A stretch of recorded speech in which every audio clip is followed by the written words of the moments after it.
Hola, mi nombre es Elmer Pineda y hoy hablaremos del coma.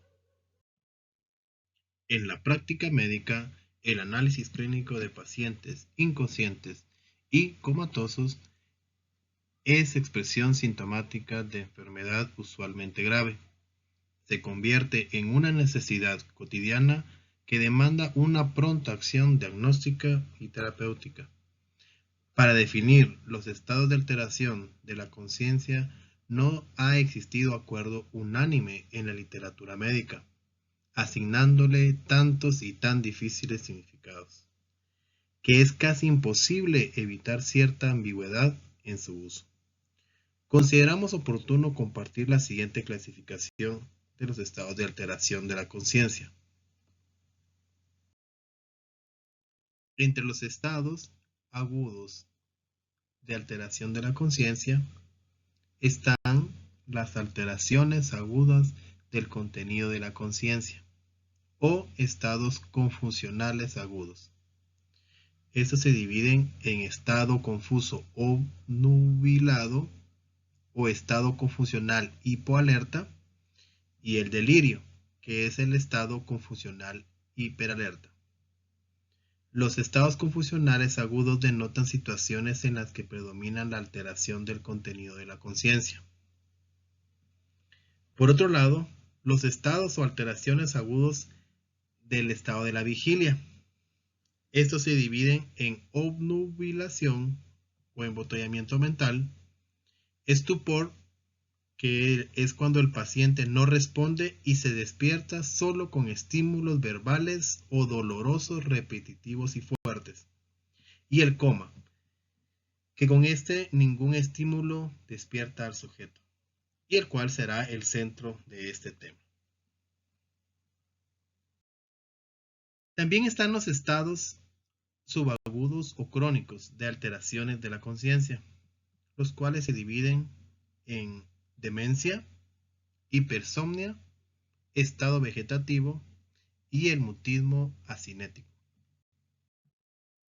El coma, máxima degradación del estado de la conciencia, síndrome clínico caracterizado por una pérdida de las funciones de la vida y relación y conservación de la vida vegetativa, como expresión de una disfunción cerebral aguda y grave.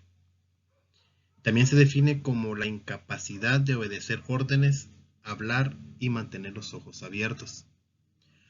Una lesión hemisférica produce coma directamente por su volumen o de manera indirecta por compresión isquémica o hemorrágica en el encéfalo y tálamo.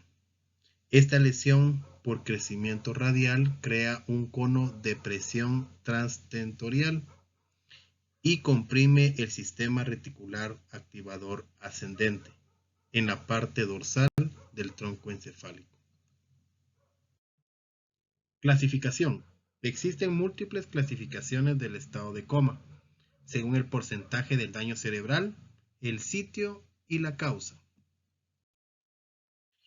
El coma por lesión anatómica supratentorial, con un 15 a 20% de daño cerebral, están intracerebrales y consisten en la hemorragia cerebral, hemorragia intraventricular, infarto cerebral extenso o bien arterial o venoso, y los tumores o infecciones, en las que se encuentran encefalitis focal y absceso cerebral.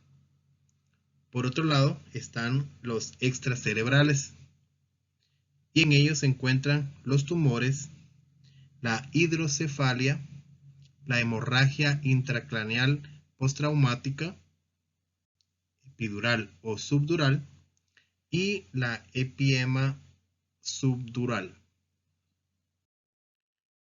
También se encuentra el coma por lesión infratentorial, del 10 al 15% de daño cerebral, y en esta se encuentran la oclusión basilar, hematoma subdural y extradural de la fosa posterior, la hemorragia frontina primaria, hemorragia cerebelosa, infarto cerebeloso, malformaciones arteriovenosas del tronco encefálico, eneurisma de la arteria basilar, abscesos, granulomas, tumores primarios o metásticos, mielonolisis central pontina.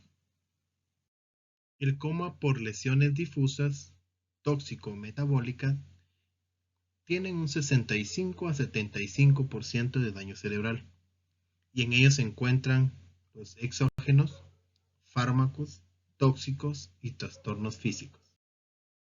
Endógenos. En ellos se encuentra la hipoglicemia, la hipoxia, que es la disminución de la tensión de oxígeno, enfermedades pulmonares, altura, hipoventilación, la disminución del contenido sanguíneo de oxígeno, la anemia, la intoxicación por monóxido de carbono. Entre los endógenos también está el shock cardiogénico, hipovolémico y séptico. También se encuentran las alteraciones metabólicas, hiper o hiponatremia, hipercalcemia, hiper o hipomagnesemia, acidosis metabólica o respiratoria, hipo o hiposmolaridad, hipofosfotemia. También se encuentran las alteraciones endocrinas, diabetes mellitus, enfermedades tiroideas, enfermedades suprarrenales. También están las infecciones de meningitis o encefalitis, las encefalopatías orgánicas, encefalopatía hepática, coma urémico, pancreático, narcosis por CO2, el estado post-comical y la porfiria. Diagnóstico. La historia clínica de los pacientes en coma sigue siendo el elemento fundamental del diagnóstico. Anamnesis. Ante todo, es preciso interrogar a las personas que traen al enfermo para extraer los datos posibles sobre las circunstancias de aparición del evento. El inicio del cuadro puede ser súbito, que son paro cardíaco, hemorragia o embolias cerebrales, o puede ser progresivo, como intoxicaciones, tumores, trombosis cerebral, meningoencefalitis, encefalopatía hepática o encefalopatía urémica. El traumatismo craneoencefálico reciente puede sugerir un hematoma epidural o una contusión cerebral, y si es de más tiempo orienta hacia un hematoma subdural crónico. Se recogerán los antecedentes inmediatos y antiguos. El antecedente reciente de cefalea puede orientar hacia una masa expansiva intracraneal, tumor, hematoma o absceso. El de epilepsia o un coma postcrítico y la existencia de focalidad neurológica a un tumor o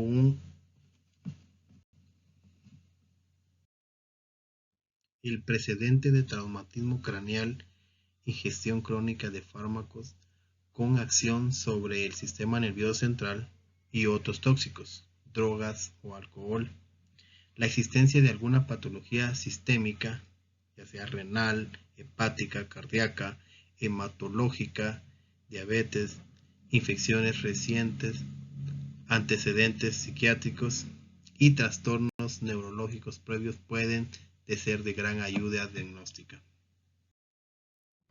La exploración física se debe realizar completa por aparatos, ya que pueden aportar datos muy útiles.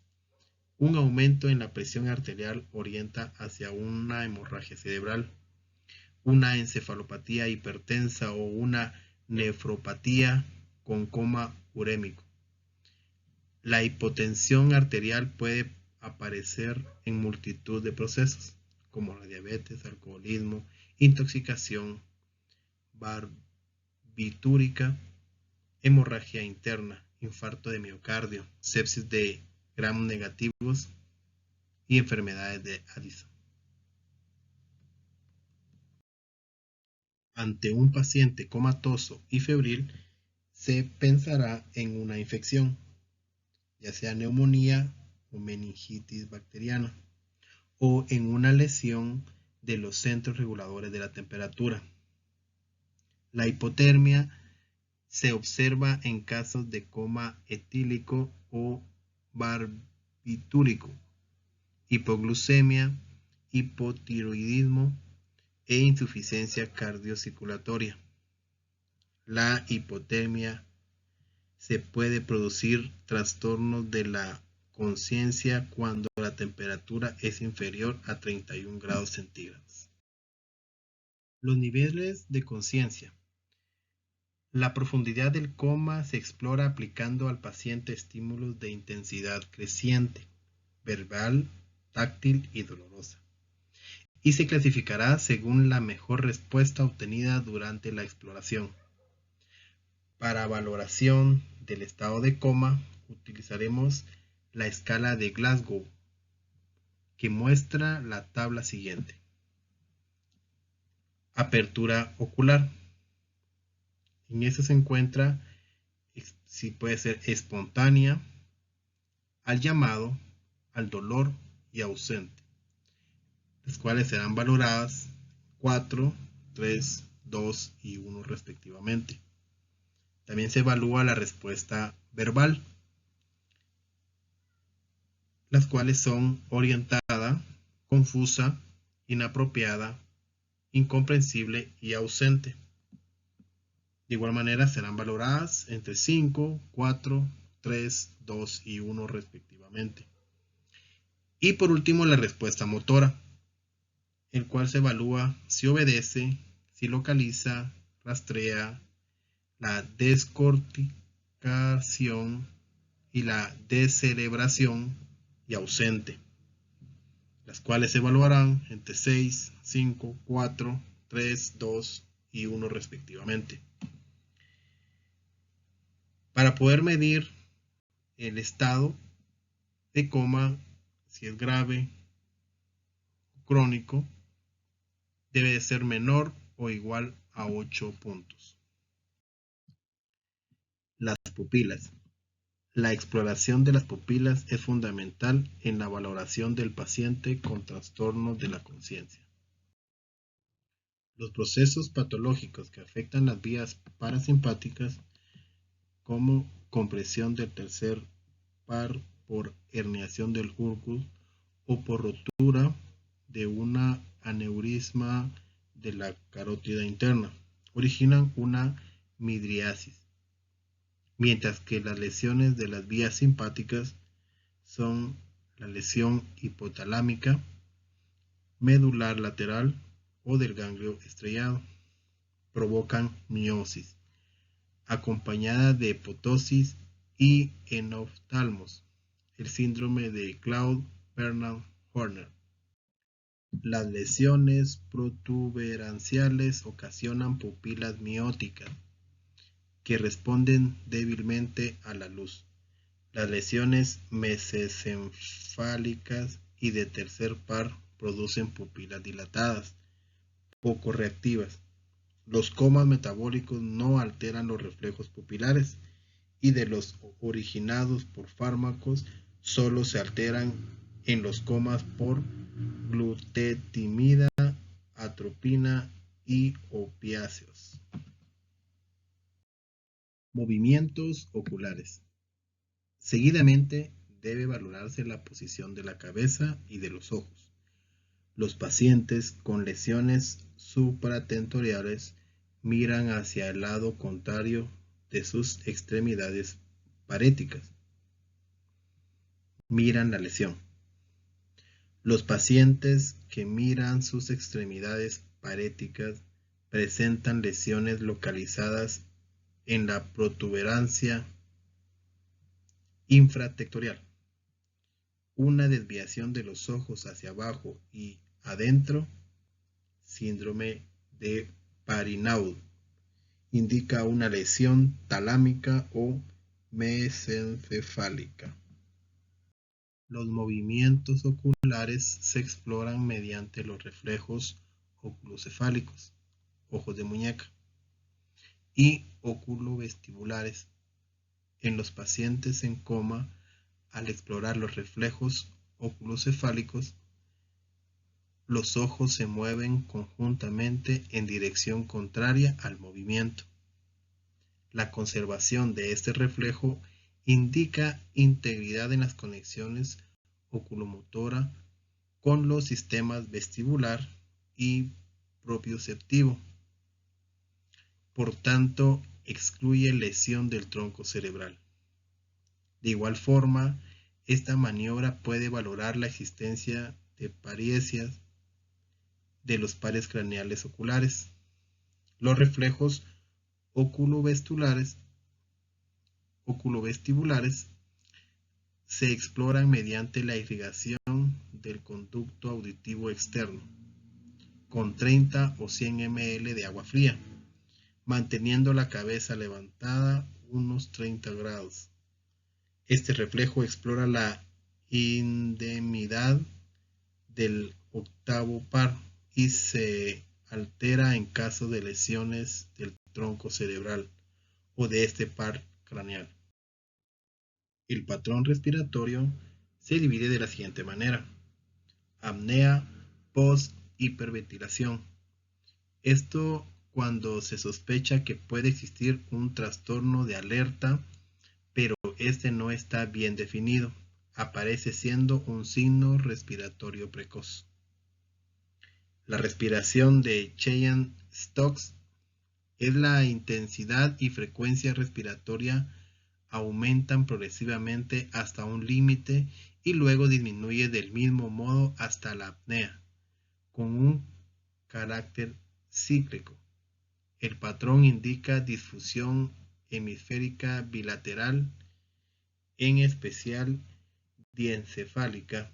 Suele haber una alteración estructural acompañado o no por trastorno metabólico. La hiperventilación neurógena central se produce alteraciones del mesencéfalo que consisten en ventilaciones profundas y rápidas mantenidas. La respiración apnéutica suele haber una alteración primaria en la protuberancia. Hay una bradipnea de fondo seguida de una inspiración profunda. Respiración en salva.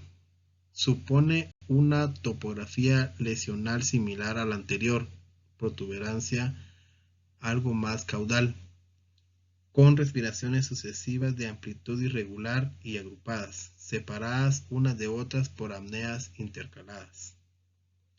Respiración atáxica de Biot.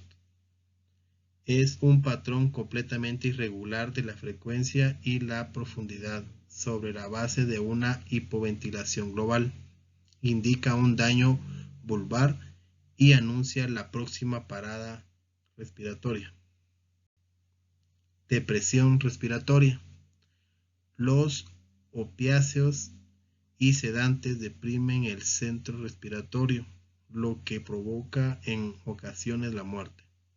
Se ve en los comas tóxicos, por lo que la ventilación debe ser permanentemente vigilada. Acá tenemos unas gráficas de los patrones respiratorios anómalos en los pacientes en coma. Las características diferenciales de los comas. Se encuentran la supratentorial, y estas debutan con focalización neurológica sin coma. Los signos de difusión progresan rostro-caudalmente. Los signos motores son asimétricos y los signos neurológicos señalan hacia una área anatómica. También están los infratentoriales, y estos tienen que ver con la difusión procedente del tallo o inicio súbito del coma. Siempre hay anomalías oculovestibulares. Las parecias de pares craneales están presentes y los tipos respiratorios bizarros son comunes y casi siempre aparecen al principio. Y por último, el metabólico. En estos, la confusión y el estupor proceden de los signos motores. Los signos motores son en general simétricos. Las reacciones pupilares están intactas y son comunes las asterixis, mioclanias, temblor y convulsiones. A todo paciente en coma se le deberá realizar un estudio analítico básico para descartar una causa metabólica de coma. Ante la sospecha clínica de coma exógeno y en todos los casos de coma sin diagnóstico evidente, debería realizarse un estudio toxicológico de sangre y orina. Es aconsejable determinar la presencia de alcohol, barbútiros, benzodiazepinas, antidepresivos tricíclicos, fenotiacinas y opiáceos. En los pacientes en los que se sospeche una causa neurológica del coma deberá practicarse una prueba de imagen cerebral. En los traumatismos craneales, la práctica de una radiografía de cráneo permite excluir cualquier fractura ósea. La punción lumbar deberá efectuarse siempre que exista sospecha de meningitis bacteriana o encefalitis vicaria, así como en los casos de sospecha de hemorragia subaracnoidea, absceso, empiema subdural y tromboflebitis del seno cavernoso, cuando la TAC, tomografía axial computarizada, o la RM, resonancia magnética, no hayan proporcionado el diagnóstico. En los pacientes con hipertensión intracraneal deberán tomarse especiales precauciones para evitar un esclavamiento cerebral. Los potenciales evocados también pueden resultar útiles para evaluar la integridad del tronco encefálico y valorar el pronóstico del paciente. Manejo del paciente en coma. La situación más frecuente que tiene que afrontar el médico y la cual enfocaremos aquí es la del enfermo en coma de etiología no conocida. Es válido además para cuando aparentemente conocemos la causa del mismo, ya que hay situaciones de superposición de más de un factor etiológico o de complicaciones no sospechadas, que pueden perturbar o empeorar la situación, razón que motiva siempre a aconsejar este patrón de conducta en el manejo de cualquier enfermo en coma. Muchas gracias. Gracias por su atención. Espero que la información impartida les sea de utilidad.